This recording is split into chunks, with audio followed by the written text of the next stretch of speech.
एक ऐसा मैच जब ऑस्ट्रेलिया की घातक गेंदबाजी के सामने सचिन तेंदुलकर, युवराज सिंह और धोनी जैसे बड़े बड़े बल्लेबाज भी धराशायी होकर पेवेलियन जा चुके थे और हर एक भारतीय क्रिकेट फैंस भारत की हार पक्की मान चुका था। लेकिन तभी बल्लेबाजी करने के लिए आते हैं एक ऐसा खिलाड़ी जिसके बल्लेबाजी आज सब भूल चुके हैं। उसका नाम था जहीर खान, जो अपनी घातक गेंदबाजी के लिए जाने जाते थे। लेकिन उस दिन जहीर खान ने अपनी खतरनाक बल्लेबाजी से ऑस्ट्रेलिया को ऐसा जवाब दिया कि जिसे देखकर आपके होश उड़ जाएंगे, और मुंह बंद कर दिए थे उन सभी चूतिए मीडिया वालों की जो भारत की हार मानकर भारतीय खिलाड़ी पर टिप्पणी कर रहे थे। ये साल था 2007 की, जब पूरे कंगारुओं की फौज भारतीय भूमि पर कदम रखा था और यह सीरीज का 7वां वनडे मैच था जो मुंबई के क्रिकेट ग्राउंड में खेला जा रहा था।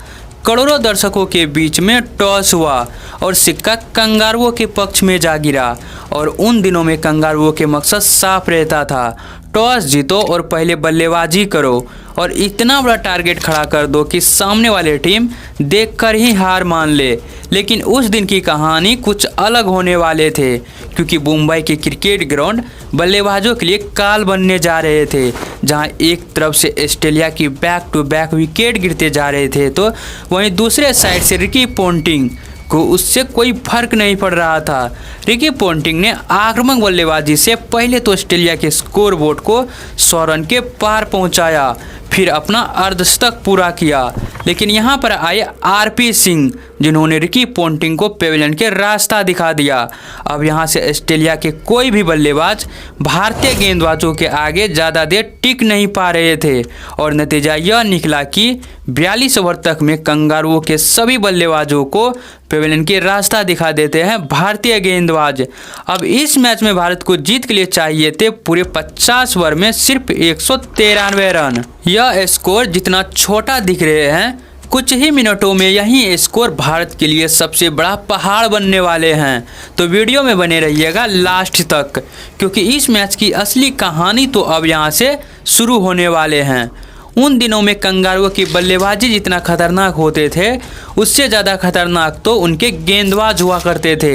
ब्रेट ली जॉनसन तो सामने वाले बल्लेबाजों को सर फोड़ने के लिए ही मैदान में उतरते थे, और हुआ भी कुछ ऐसा ही। जॉनसन ने अपनी पहले ही गेंद पर सौरव गांगुली को पेवेलियन के रास्ता दिखा दिया। उसके बाद आए दिनेश कार्तिक, जिन्होंने जॉनसन की रफ्तार भरी गेंद को देख ही नहीं पाए कि किधर शॉट खेले, और यहाँ पर दिनेश कार्तिक भी जॉनसन के शिकार हो गए। महज 8 रन के स्कोर पर भारत के 2 विकेट गिर चुका था। अब सचिन तेंदुलकर के साथ देने के लिए आए युवराज सिंह। युवराज सिंह के बारे में आप लोग को ज़्यादा बताने की ज़रूरत नहीं। अगर युवराज टिक गए तो अकेले ही मैच जिता देता, और नहीं टिका तो कोई बात नहीं। युवराज सिंह के ऊपर जॉनसन ने यॉर्कर गेंद का प्रहार किया, लेकिन युवराज सिंह ने उस गेंद को उसी के अंदाज में जवाब दिया। युवराज सिंह ने बैक टू बैक चौका लगाकर जॉनसन की अकड़ को थोड़ा कम किया। उसके बाद सचिन तेंदुलकर भी अपनी हाथ खोला और कवर को चीरते हुए एक शानदार चौका लगा दिया। युवराज सिंह और सचिन तेंदुलकर ग्राउंड में सूझबूझ के साथ बैटिंग करना शुरू किया। इन दोनों बल्लेबाज ग्राउंड में बैटिंग तो कर रहे थे, लेकिन कंगारुओं गेंदबाज के सामने एक रन के लिए सचिन तेंदुलकर और युवराज सिंह संघर्ष कर रहे थे, और अगर रन बन भी रहा था तो वह कंगारुओं की ही गलती से। अब 10 ओवर के गेम समाप्त हो चुका था और भारतीय टीम का स्कोर था 38 रन। लेकिन यहाँ पर आए ब्रेट ली, जिन्होंने सचिन को आउट करके ग्राउंड में शांत होकर खड़ा हो गया, क्योंकि वह भी जानते थे अगर हम सचिन के आगे जश्न मनाए तो अगले मैच में हम जश्न मनाने के लायक ही नहीं बचेंगे। अब मैदान में आए रॉबिन उथप्पा, लेकिन एक साइड से युवराज सिंह भारतीय स्कोर बोर्ड को चला रहे थे।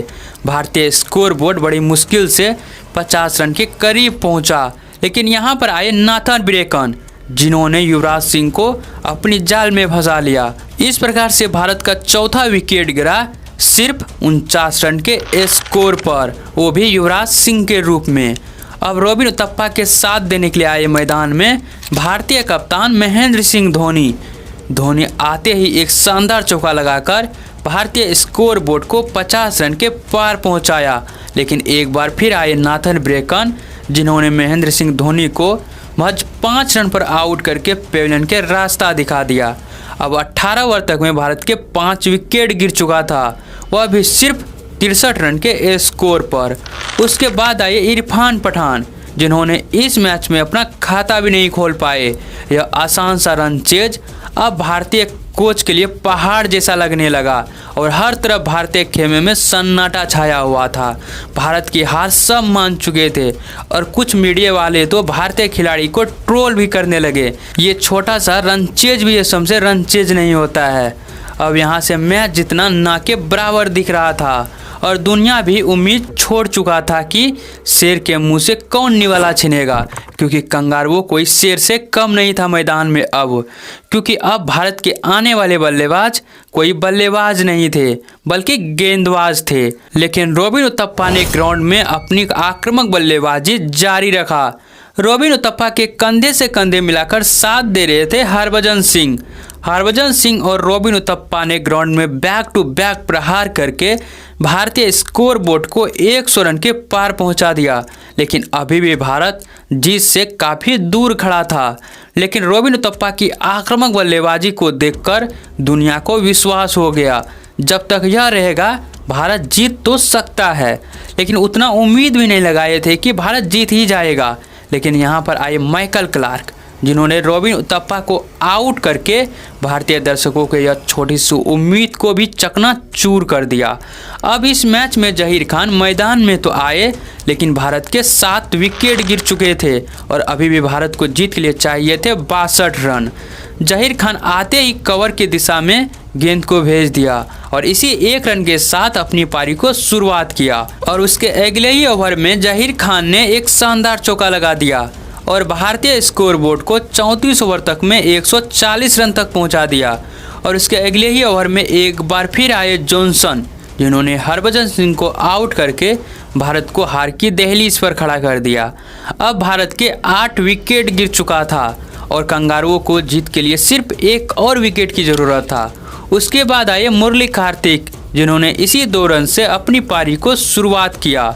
और इसके अगले ही ओवर में जहीर खान ने एक और शानदार चौका लगाकर भारतीय स्कोर बोर्ड को 150 रन के पार पहुंचाया। अब यहां से भारत को जीत के लिए चाहिए थे 36 रन। बॉल तो काफ़ी ज़्यादा था, लेकिन भारत के पास विकेट नहीं था। और इसी बात को ध्यान में रखते हुए मुरली कार्तिक ने एक शानदार चौका लगा दिया। उसके बाद मुरली कार्तिक ने एक और शानदार चौका लगाकर भारतीय दर्शकों को राहत की सांस दिलाया। इस मैच में दोनों टीम के सांसें रुके हुए थे और ब्रेटली मैदान में गुस्से से दांत चुबा रहे थे। और यहाँ पर तो ब्रेटली जहीर खान के पास आकर बोला, तुम्हारी औकात नहीं कि तुम हमें छक्का मार दो, तुम जीत सकते हो तो सिर्फ सिंगल डबल से। लेकिन उसके अगले ही गेंद पर जहीर खान ने स्टेट में एक लंबा छक्का लगाकर ब्रेटली की बैटरी डाउन कर दिया जहीर खान। फिर उसके बाद मुरली कार्तिक ने एक और बेहतरीन गैप ढूंढकर गेंद को बाउंड्री लाइन के बाहर भेज दिया। इस प्रकार से यह दोनों बल्लेबाज अब यहां से भारत को जीत के काफ़ी करीब पहुंचा चुका था, क्योंकि अब यहां से भारत को जीत के लिए चाहिए थे 37 गेंद में महज 6 रन। लेकिन फिर भी भारतीय खेमे में सांसें अटका हुआ था, क्योंकि गेंदबाजी के लिए मैदान में आए जॉनसन। वहीं जॉनसन, जिन्होंने भारत के कई बल्लेबाजों को इस मैच में तो खाता खोलने का मौका भी नहीं दिया।